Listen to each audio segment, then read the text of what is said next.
Insurgency Sandstorm is the first-person shooter for people who like things a little bit more hardcore.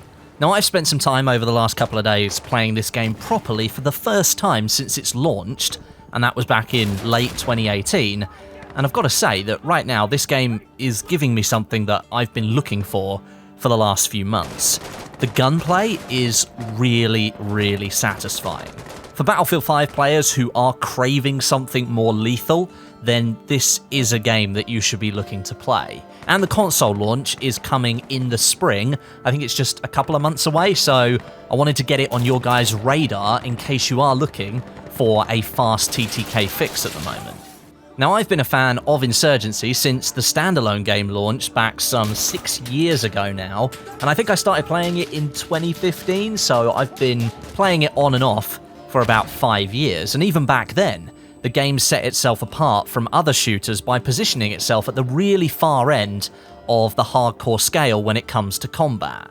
Weapons take just a few shots to kill, recoil plays a really big part in gunfights, you're often needing to learn how to burst fire weapons properly, or you're switching over to single fire to keep the thing under control, and of course positioning on the maps that you're playing. That's also really important as well. Sort of one wrong move and you're heading back to the spawn screen kind of important. Things are pretty snappy in this game. The game did what it did really well back then, the standalone game, so much so that the developers at New World Interactive, they decided to create this brand new Insurgency game called Insurgency Sandstorm. This game, rather than using the Source engine that the old game was built on, this one uses the Unreal Engine, and that means you've basically got a big step up in quality. The lighting's better, the textures are more detailed, soldier movement animations in third person, they look much more smooth and fluid. The game has a proper polished feel to it. Unfortunately, at the launch of this game, things weren't quite so polished, but now, after about 12 months or so of continued development and updates from the development team, Sandstorm is feeling like, at this point, it can compete with some of the other bigger shooters out there on the market, but instead of just providing that casual base that games like Battlefield and Call of Duty go for, where they're appealing to the mass market and need to capture as many players as possible, Insurgency Sandstorm really embodies the hardcore side of shooter games, and it doesn't make any apologies for doing so either. The general gameplay of Insurgency Sandstorm is a lot slower than what I'm currently used to. Having spent the last 14 months or so playing Battlefield 5, I am used to running around as a World War II super soldier.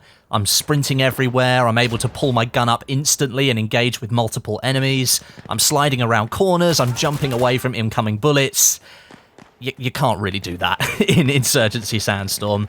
The game does have a really good movement system, but it fits the style of game that Sandstorm is. You've got the ability to slide from a sprint, so you can slide under certain pieces of cover, or you can slide into cover if you need to. And you can vault over certain low cover items, and you can use manual leaning to peek round corners, but trying to string all of that together is much harder than in a game like Battlefield 5, but that is okay, because what this more methodical movement system is telling you is that you are a human being, and you are going to move like a human being. And when you're shot at, and when you take damage, you're going to be killed in just a few shots to the body from an automatic rifle. If you get clipped in the head by any gun, you're pretty much going down on the floor. The soldier feels like it's got a proper weight to it, and that makes you realise when you're playing that you are controlling a soldier that is going to react like a human. And then if you add into the mix that lethal gunplay and maps specifically designed to create a close to mid-range battle, then you've got almost the ultimate urban combat simulator on your hands here. But let's talk about the gunplay now, because to be totally honest with you, I have taken a shining to it since I started playing. It's what drew me to Insurgency Sandstorm the other day, and it's what's kept me here for the last 48 hours or so. With Battlefield 5 taking those recent steps, for whatever reason, to lengthen the time to kill and loosen up that really tight gunplay experience by nerfing the recoil of most of the weapons, I've not really been enjoying the combat anywhere near as much in the game. Since 5.2, it's just been completely different. The hotfix did something, but it took all of the recoil away, and that still hasn't been added back in. And so it's that one element of Battlefield 5 that I really liked, the gunplay. It's now not the same anymore. And I'm not sure if it's ever really going to be the same again. I think it's always going to be a little bit different from what we've had. And so then the gunplay here in Insurgency Sandstorm, it kind of provides me with the gunplay that I liked in Battlefield 5. It's really lethal, there's a fast time to kill, and there's quite a bit of recoil that you have to consider. It is pretty awesome. In the playtime that I've put in so far, for me at least, it's been about reacting to other players when they appear in front of you and learning to control your weapon at different ranges. There is less time to think here because the bullets hit you so damn hard, and usually the enemies are within about 15-20 meters on average in gunfights, and that means you've always got to be on your toes 24/7. You've got to be ready to take on whatever comes at you, and as a result you get this really brutal combat scenario, but when you pull off a few kills in a row, it just feels marvellous. The recoil kick that you get from automatic weapons is pretty strong. It makes longer range gunfights very difficult to control if you're trying to use an automatic weapon. You can't really stay on the top of it all that much, but you can switch over to semi-automatic, but then I'd argue it'd be better using some kind of DMR weapon. But you will soon learn how to handle the recoil on different weapons, at longer ranges with different weapons as well, maybe just leaving slightly longer pauses between bursts or between shots to make sure you keep your sights on target. Recoil is really, really strong in this game, and right now it is an element that I'm having to work with because I'm just simply not used to it yet. I'm used to being able to just hold down the fire button and have the sight stay relatively on target in Battlefield 5. That's not something you can really do that much here in Sandstorm. There's no kill notification at all, there's no hit markers either, there's no kill cam for you to be able to see the person that shot you, so you know where they are and you can go and kill them. That means you've always got to make sure that if you see a player and you start shooting at them, you've got to kill that player properly. You've got to wait for the body to drop and hit the ground, and you can try and make sure if you can see the gun leave their hands. That's the way I've been making sure, at the moment at least, that that player is dead. It's a completely different experience, and like I said, if you can string a few together and get a few kills in a row before you die, then it is a good experience. To begin with, it's very disconcerting because you've got no idea if the person that you just landed 3 shots on is actually dead. And that is really strange in a first-person shooter, at least for me anyway, because I'm not used to playing these kind of games. But the more you play, the more you're able to pick up on the nuances of those ragdoll effects, and you can start to learn if you did actually kill that player or not without having to look as closely as I was when I first started playing. If you didn't kill that player, you can usually tell because the person will start erratically firing back at you because they want you dead just as much as you wanted to kill them. And then there's probably the biggest learning curve of them all. We have the maps and their design. Insurgency Sandstorm features a bunch of different maps. There's more open ones that lend themselves to sniper or DMR style gameplay with lots of buildings to then satisfy the SMG or assault rifle users. Or there are more tight-knit ones that really focus things down into arena-style sections or linear sections where you're always likely to hear the sounds of gunfire and explosions. And to begin with, you are going to die a lot, because you just have no idea where to go on these maps. I spent the best part of my first round just running around like a headless chicken, not checking angles properly, not checking corners at all, and just generally having a bit of fun because I was jumping in for the first time.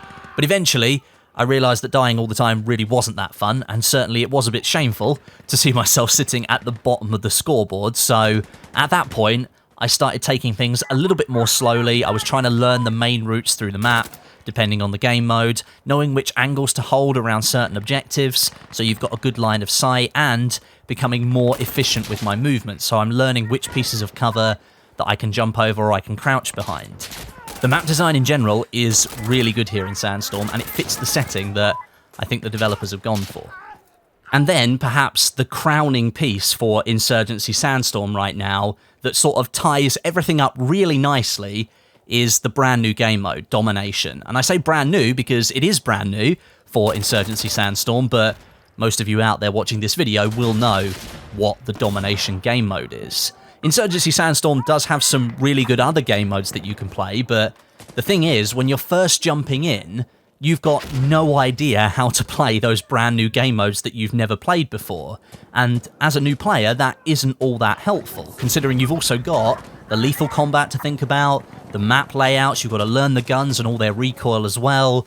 There's a lot going on, and that's where domination comes in. 3 flags, 2 teams, 1 mission. Cap the flags to up your score.